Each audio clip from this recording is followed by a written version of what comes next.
So, a very warm welcome to all of you. So happy to see that we are so many people in the room today.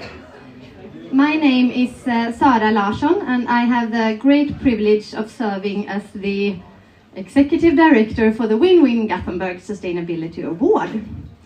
We are organizing this event today together with BRG, Business Region Göteborg, and we are very happy about that collaboration. We are also very happy to see so many people here today from different sectors, which is great when we want to have an exchange talking about a just transition. What kind of different perspectives do we see and experience from our different angles?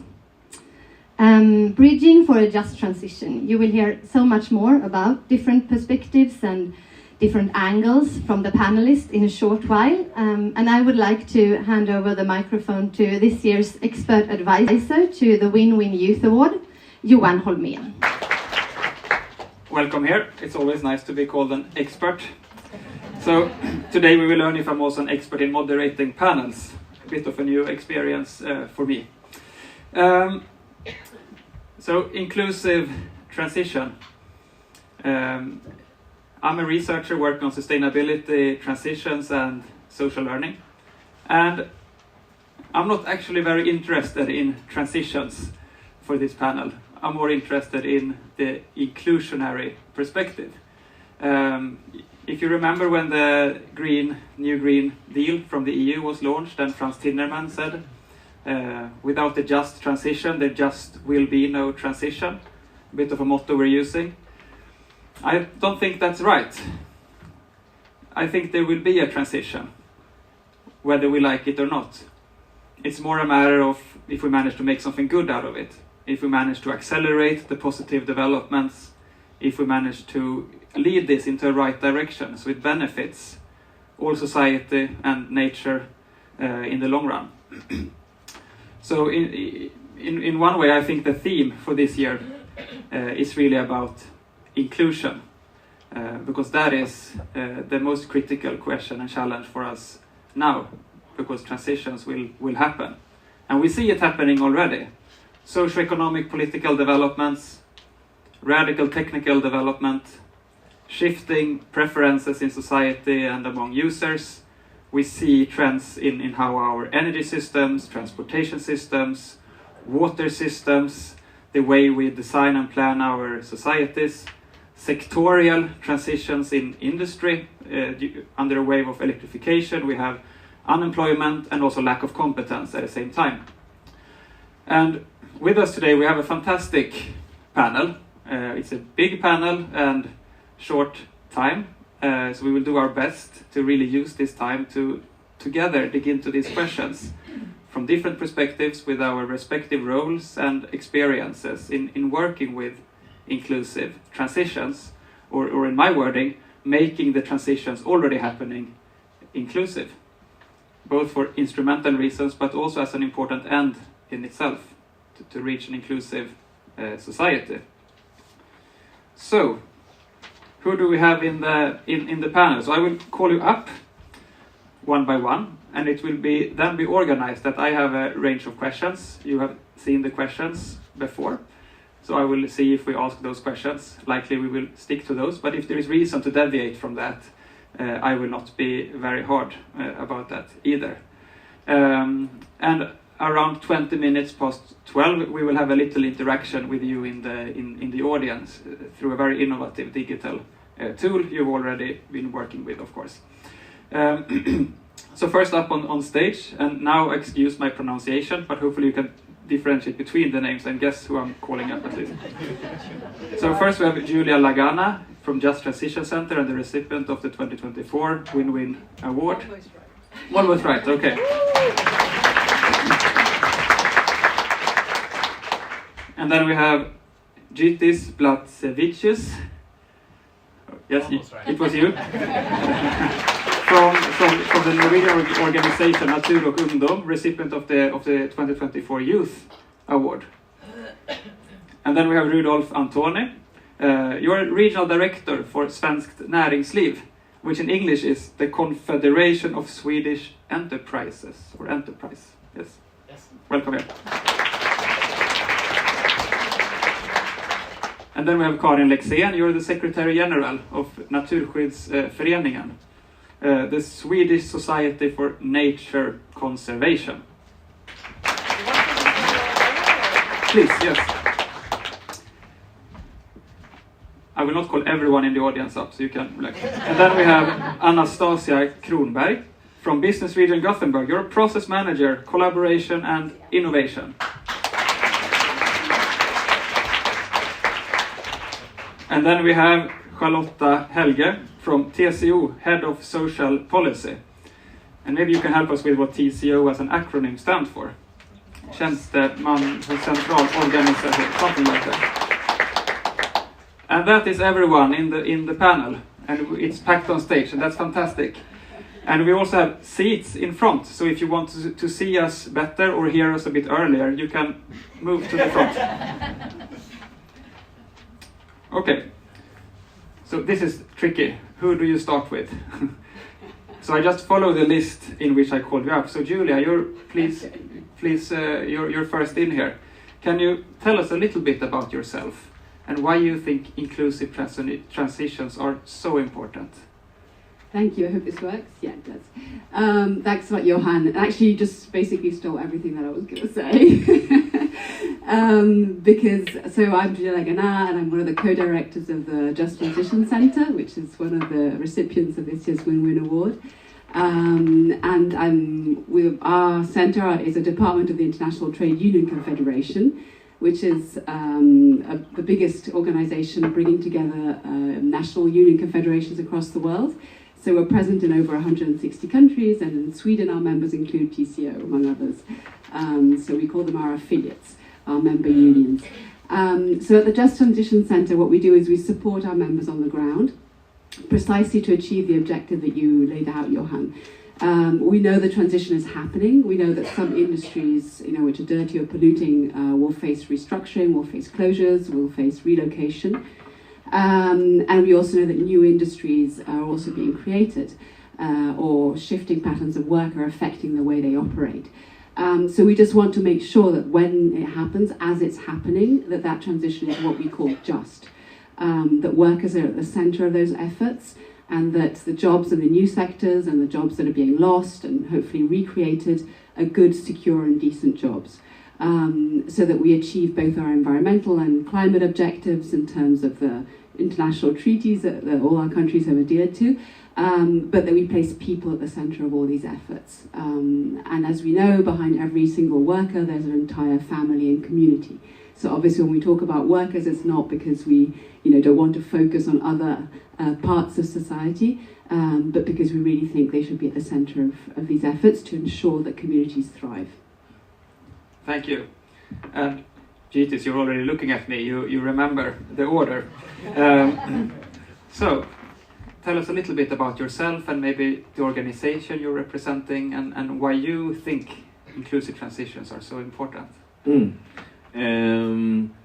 My name is Gytis. It's always surprising when someone from Norway comes and then they don't have a Norwegian name. Unexpected.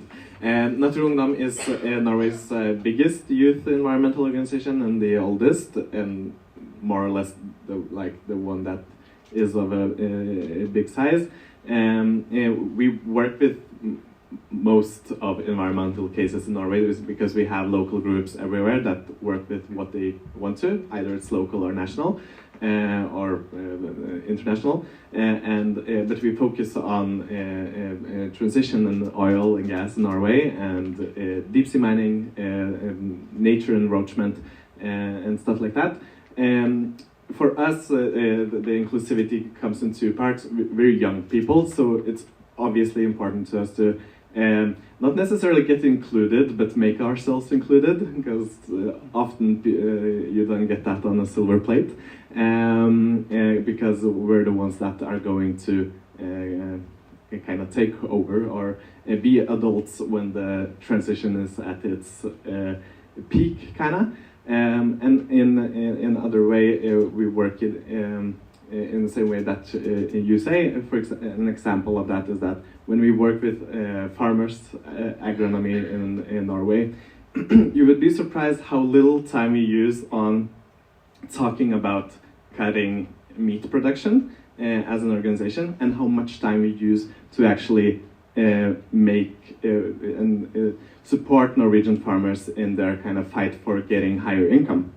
Because our point is that we cannot say to farmers to go through a transition when the things they're struggling is to paycheck to paycheck. We can't give them more tasks to do when they're already struggling. So that's that you have to have other things in place too before we can ask them for more. Starting with empathy and understanding the complexities of everyday life and the long-term ambitions, of course, and the connection of that. We'll get back to that also later in the panel. So Rudolf, Antoni, please tell us a bit about yourself, where you are from in terms of organization. Who am I? Yes, and also your take on inclusionary processes. Of course. My name is Rudolf Antoni. I'm the regional manager of Svenskt Näringsliv, which means that I work with all companies in Västra Götaland. So Western Sweden is my home base. Our mission is to make things as easy and comfortable as possible for businesses, those that exist and those that yet do not exist, making Sweden thrive, basically. And transition is not something that is negotiable. It's like you said opening here. It's happening, and it's happening all over the place.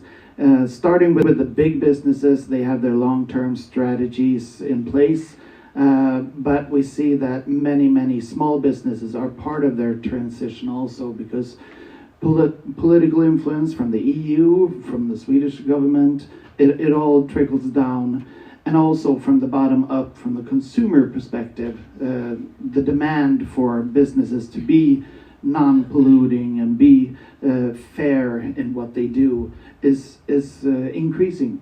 So businesses are doing a lot of change right now, a lot of transition based on the fact that they want to be successful. So it's like our point of view of this is the name that's on this panel here: win-win. Find the sweet spot where workers, communities, and businesses can thrive all at once. Thank you for that. So you were speaking a bit on the kind of the shifting context and landscape here, like industry priorities, and also shifting, you could say, like how regulation might follow that, and also how pressures and requirements from society at large is aligning. And that, of course, gives a different context compared to trying to create this type of change out of nothing, of course. Well, I'd like to add that there are a lot of passionate business owners that drive this change also. It's not all just coming from the top down or bottom up. A lot of people are engaged in these areas. Thank you. Karin Lexén from the Swedish site of Nature Conservation. Please. Yes, Naturskyddsföreningen in Swedish. Yes. It's a little bit confusing. So thank you for having me here. My organization is the largest but also the oldest environmental organization in Sweden. I think most of you know we have more than 200,000 members, and we were founded in 1909. We still have local groups all over Sweden, around 274 local groups. So inclusiveness and participation is really at the heart of our organization. And just adding on what has been said here already, I think the intersection between the social and the environmental justice is really of great interest to us, because we realize that we cannot have an environmental success without including those being affected. So social and environmental justice is really very important, that it's sort of transformed together. And there we have been engaging. We also have an international program where we for a long time have been working on the intersection between the social and the environmental justice issues. And then what is really important is the inclusiveness, as you were pointing out, so that we not only speak sort of for the people that are sort of suffering the most or has to take the biggest burden of the transition, for instance, workers or communities or so, but really giving there a possibility to voice themselves and to be part of decision-making processes. This is, I think, really important. Thank you. And then we have Anastazia. A bit about yourself, your organization, and how do you come in to inclusive transitions in your work? Thank you. Thank you for inviting me. I work for the city of Gothenburg and especially the city business development department. And so we're part of the city, but we have the local business community as our main target group.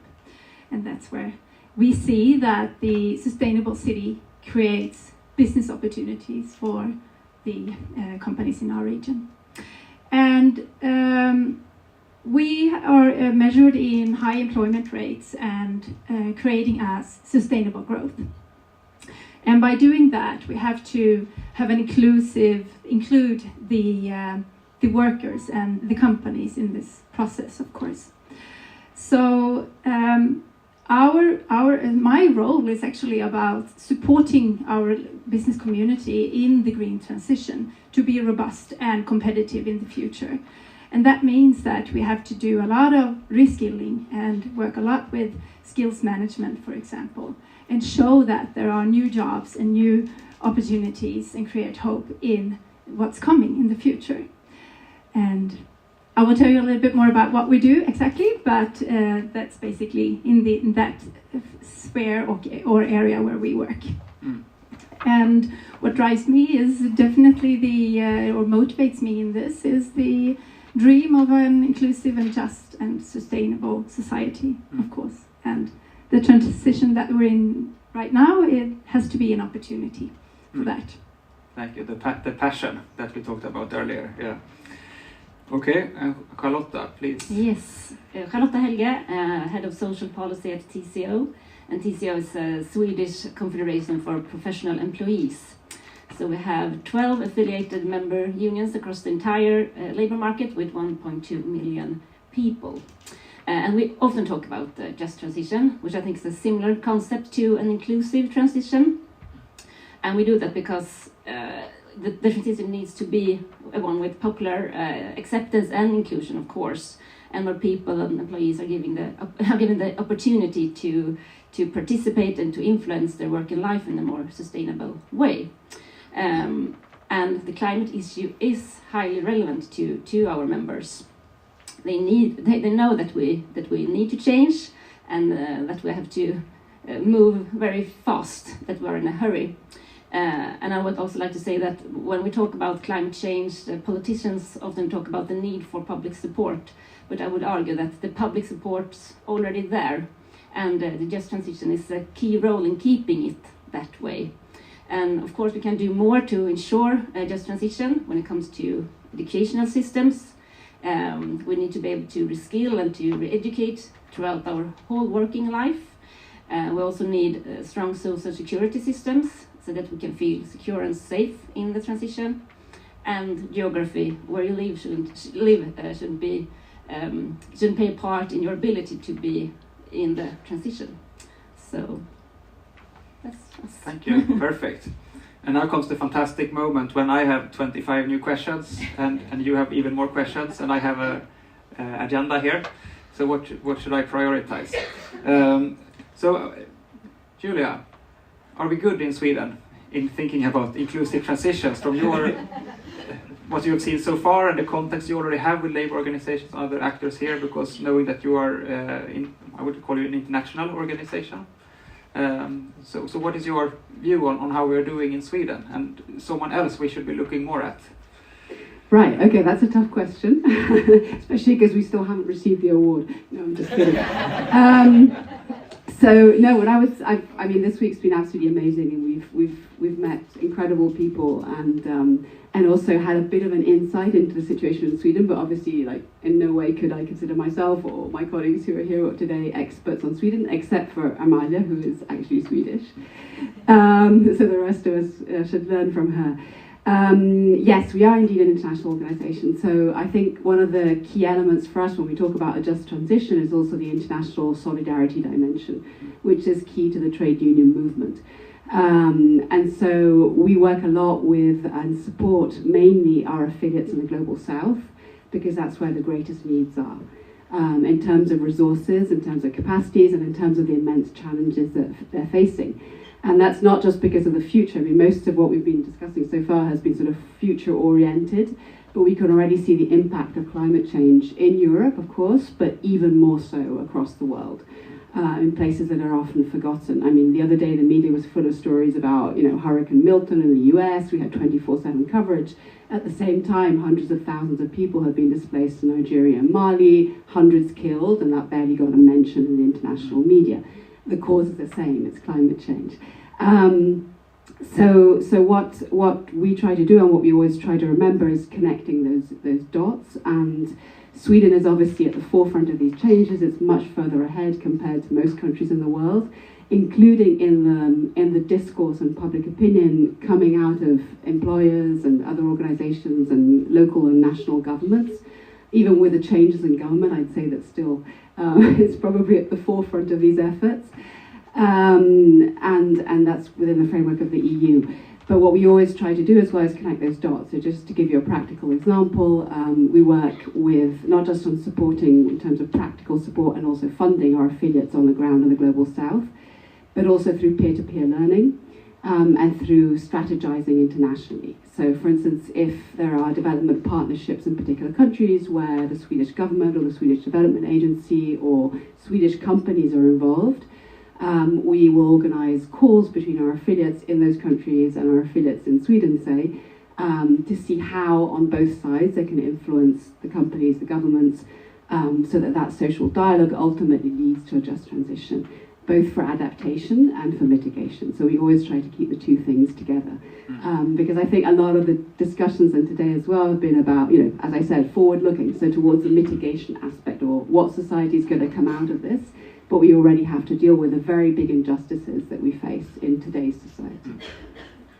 And Gytis, you come with a very interesting experience in working towards inclusionary processes in transitions. And when, I will only speak for myself, but when I think about youth movements and environmental organizations, I think about much more like classical activism and reactive engagement with decisions already made. You choose a different path in engaging the oil workers and parts of the oil industry in Norway. Could you tell us a bit about why did you do that? Well, I think as probably everyone knows that it's not enough to do one thing. So we do everything. We do activism, we do lobbying, we do sue the state 3 times. So using all the democratic tools that we have is important, because we push from all the sides a bit, so it goes faster. So kind of the dialogue and the has been an important tool as well. But for us, it was important while working with the 10 Commandments for green industry to go from a concept of a transition, something that is very kind of not understandable and far away from the usual citizen, and maybe especially the usual worker that works more like on the ground and not at the top of the company, and to actually go from concepts to specific things you can do. So together with Industri Aksjon, the industry workers movement, to actually make a list of things that the government should do and how to do it, and not just say we need a just transition, but also this is how we environmentalists and the workers think it should happen. So it's both easier for the politicians, for the government and authorities, but also that we actually agree on what's green, what's just. And what are your reflections on that? Is that a consensus document that no one is really happy about, or do you both agree on everything, or what is the status of that document from your perspective? And now, of course, like we agree on most of it, and there's obviously details that we both pushed each other on. But the point is that we're both right, you know, that you have to secure workers' rights and do it in a safe way to make sure that there is a work to go to. But at the same time, if you don't do enough about the environment, there also won't be a work to go to. So, so we're both right, and we both have to push each other to a middle ground. That's a pragmatic take on it, which is, I think, needed now. I think many can learn and be inspired from your, like, as you said, portfolio of different types of activities. And we can get back to that more, how you are being viewed in the Norwegian context, involved in these different types of activities. I would like to ask a question to you now, Karin, based on the initiatives that you have on your agenda at Naturskyddsföreningen, and also your reflections, I think, connected to that with, you talked about co-benefits, think about people and the planet and environment. We're talking about win-win here. Are we too naive? Are there real issues here that needs another way of handling them than just searching for making everyone happy at every place? So I think what you need to remember is that processes like this takes time. It takes time to build confidence and trust. And this is something that we have been experienced with throughout our history. It is possible, I firmly believe that it's possible to do this and to take into account both social and environmental concerns. I think you need education. That's why we are also running education campaigns to showcase how, not only why it's important, but also how.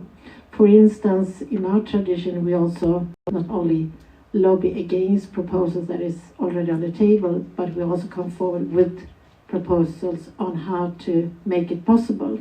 For instance, carbon pricing, where you build in different mechanisms that safeguard that not the most vulnerable people are being affected.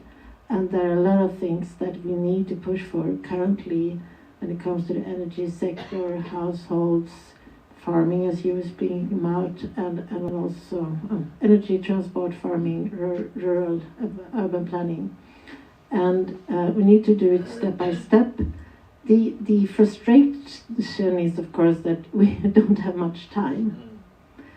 And I think this is what we have to balance, because you cannot rush through something that builds trust and so forth. I would say, looking at Lotta here, that during the last years, my organizations have been building trust and collaboration with the trade union successfully, I would argue. And I think this is really important, because then you can say, showcase that different actors coming from different perspectives can find common ground. I would also like to point at business, of course. We also think it's really important to sort of talk to those people that are convinced, really concerned about these issues, and also realizes that you need to bring in the social factor in order to come to success. So you need to be realistic. It's not an easy task to deal with, but you need to be persistent in that it must be possible. And you need them to navigate between the frustration that it takes too long time, but also the understanding of that processes must take some time in order to really build a common ground that we can step on. Because if you're rushing too fast, it will break. Do you have some specific experience or initiative that you learned a lot from developing the insights that you just shared with us? There is we could call it a research project or collaboration project called Fair Trans. That is a collaboration between trade unions, environmental movements, civil society organizations that has been working for some years now. That is one example that different actors from different parts of society have come together. We organized together a climate parliament or a citizens assembly in order to really include people from ordinary life to make their voices heard in the public debate and bring that to the politicians. I think Charlotta could speak to this as well. So yes, would you like to continue on that? Yeah, we use that microphone. Fair Trans is a very good example, and I was thinking about TCO. We felt that we need to do our own homework. What do we think? What policy proposals do we have when it comes to climate change? And therefore, we have a process with a climate policy program, and in that process, we invited researchers, Karin's organization, to comment on our proposals. So that was a really good learning experience for us. And we also want to the Swedish models, the Svenska modellen, the parties on the labor markets are really good at joining together and talk about big structural changes. And we think that we have this kind of superpower in Sweden, and that we need to use that superpower. So we have invited the parties of the labour market to a meeting in November where we can talk about transition, about climate issues, and be kind of a positive force together. Thank you for sharing those reflections as well. Would you like to share something also there? Okay, and then I have a question for you. Well, speaking about citizens' assembly, I would like to highlight one of the examples in how the city of Gothenburg works with inclusiveness in this transition. And I'm very proud of this. It's my colleagues in the city. We've conducted a pilot for the first time where we've had a dialogue with citizens on how they can become more included in the city's environmental and climate work. And because there is a lack of arenas for dialogue and participation, and also a need to vitalize the democracy, of course, and become smarter together. The results showed that by getting increased knowledge and through a structured, facilitated process, you can get a higher acceptance on what needs to be done. So we should learn from this and do more of inclusive dialogues with our citizens and other stakeholders in our society, because I think that's a way forward to reach the acceptance on what needs to be done. So. Yeah, thank you for also sharing that. And Rudolf, would you like to ask yourself your own question, or should I ask you a question? You go ahead. Okay, so what I wanted to ask you about this is from your perspective and the organizations that you are hosting as part of Svenskt Näringsliv in your member organization. How are you talking about inclusion and transition, and do you come across tensions and dilemmas in working for the best for the world in the long run, and the real short-term interests that are also present, of course, in business? There were actually a lot of questions in one question there. No, of course, we have 60,000 companies as part of Svenskt Näringsliv. I can't say that they all act and think as one. They are very diverse, of course. But we do work with this issue in a number of ways. Change is always going to cause friction. Change is always going to make somebody uncomfortable or put on the spot. This company changes their process. Well, they don't need my skills anymore. What am I going to do? Where's my job going to be in the future? We have the implementation of new green laws. We have AI, digitalization. It's all causing a lot of pressure on employees. And what we're working with is, of course, with the trade unions, we have the reskilling agreement. I don't know what it's omställningsstudiestöd, what that would be called in English, but you all get it. We'll fill you in later. Okay. Well, that is, I would say, a crucial part of this, because that is making it possible for employees to think for themselves, what do I need? How do I need to upskill or reskill to be relevant and attractive on the labor market in the future? That is one thing that we do, of course. Another thing we do is actually highlight the good examples, and I would actually like to go a little bit north from here and go to Karlstad, where we have a coffee producer, Löfbergs Lila, which I think is a good example of working with what you mentioned, the global perspective, because we don't grow coffee in Sweden. We drink a lot of coffee in Sweden. We're big consumers, but we don't grow it. And Löfbergs Lila were really early with working with organic coffee production and fair trade coffee production. And since 2005, they have worked with small-scale coffee producers in Honduras and Brazil and Tanzania, and not only giving them jobs, but also working with making their communities more sustainable, making their production more sustainable, and they only work with small-scale producers for that reason. And at the same time, they've decreased their carbon emissions by 73%. And a lot of peer-to-peer education on site. They go there. They don't just buy coffee beans. They're engaged in the local communities. And these are parts of the world that are really directly affected by climate change also. So that kind of case is something that I would like to take this chance to lift and highlight, but in many other arenas also. Interesting. So do you have more examples on like this kind of whole value chain or supply chain initiatives that span national borders to share? There is an opportunity to do that now. What I'm thinking about is there is always a risk with boundaries, that we think about what is the best for Sweden, and typically here also what is the best for the EU, and then we might exclude other parts of the world, or we protect our own interests at some kind of level.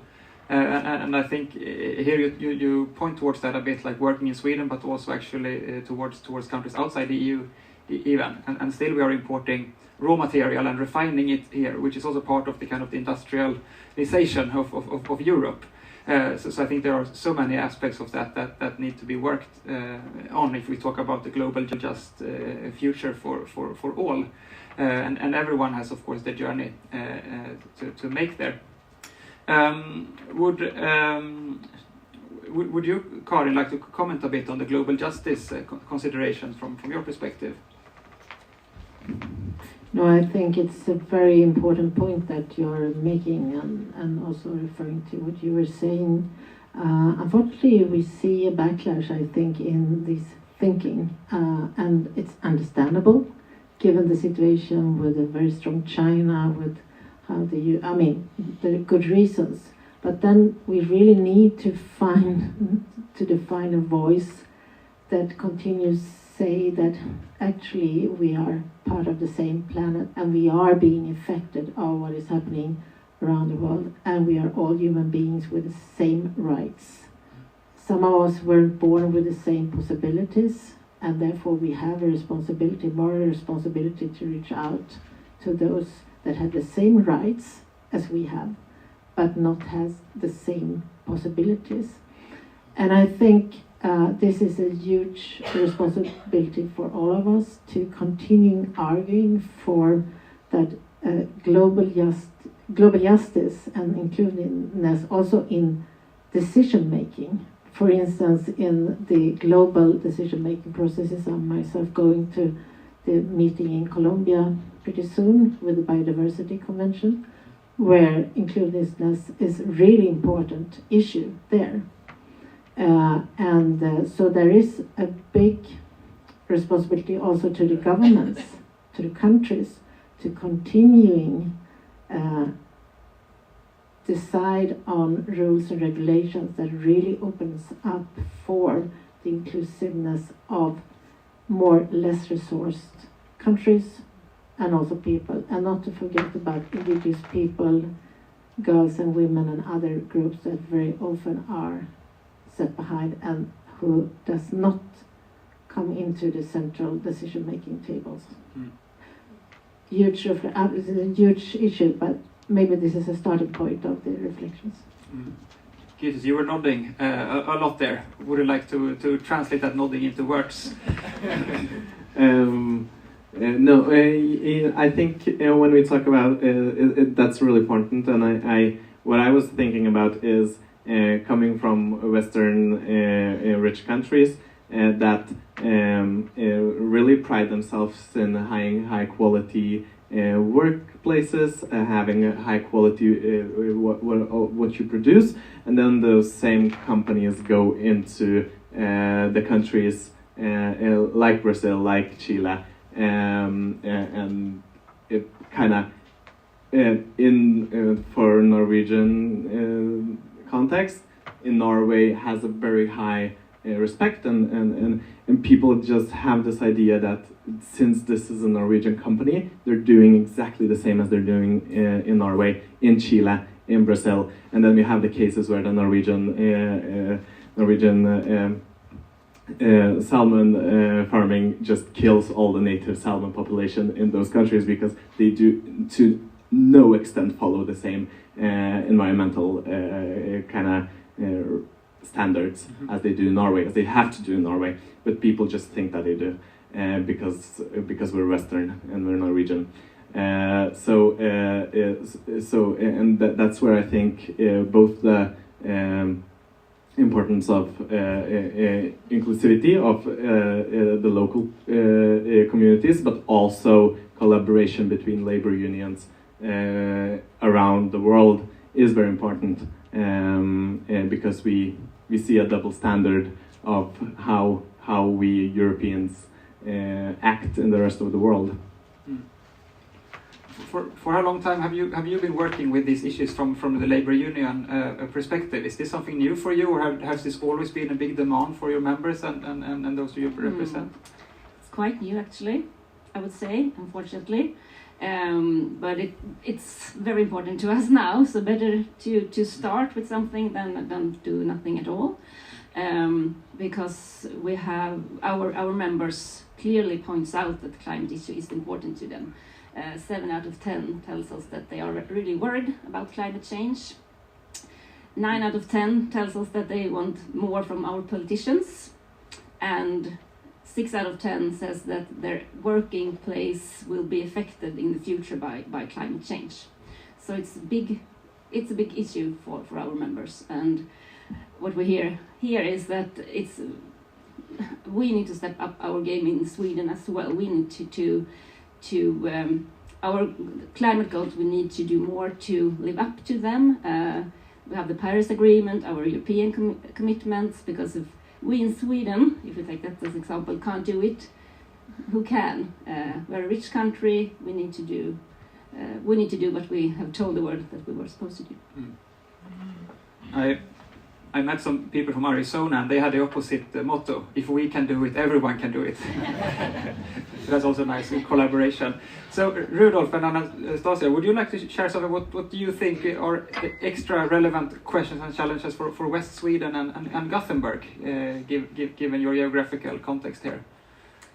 Well, if we want to keep a lot of our work opportunities in our region and also create new jobs in the green transition, we need to be support the business community in this transition through like skills management and so on. But we also need to be very proactive in supporting the new industries, the new ways of traveling, the new ways of building houses, for example. And that spells circular economy. what new jobs will be created in the circular economy, for example. So it's a balance. You have to support the traditional industries in the transition, but also at the same time be very progressive and support the new industries. And I would say, like, an example of how we work with that at the business department is through facilitating strategic initiatives where we gather a lot of companies and the city and different other actors in creating dialogue on what's needed and who are the new cooperations and the new business models, and this will create the competitiveness that we need. And also, when you work in the circular business model, there are more job opportunities created here in our region, which is good for us. But speaking about the global perspective, I was reflecting on it while the panel was talking about it. It also means that we are taking away work opportunities from somewhere else. So how do we balance that?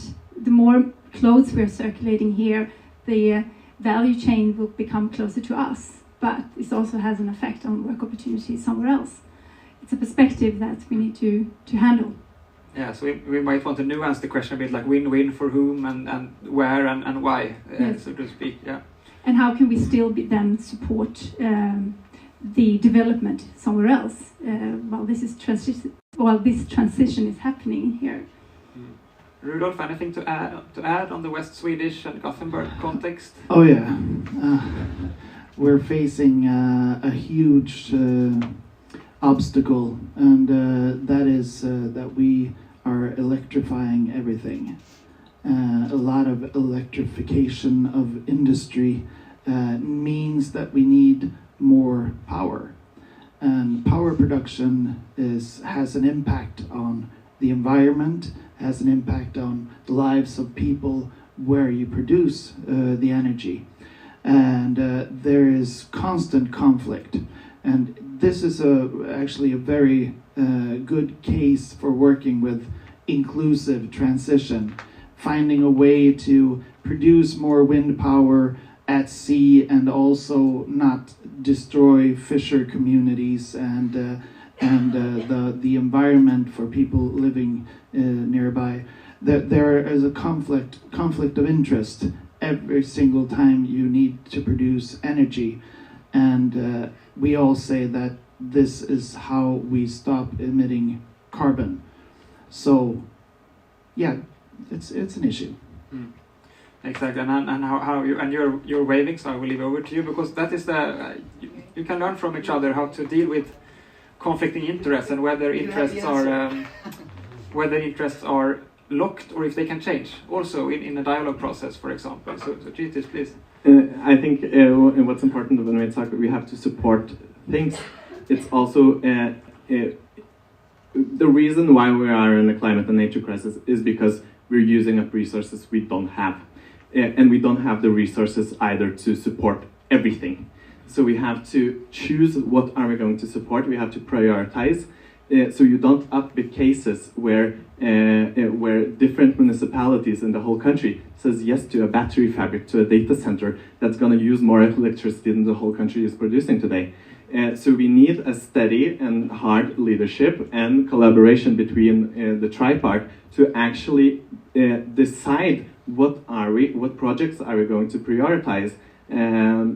So you have an actual goal, because also the development has we just have so much resources, and we have to focus those resources on things we're gonna bring with us in 2050, not in the meanwhile. Thank you for adding that, the limits and the priorities. We can't do everything everywhere at once, or maybe we can't.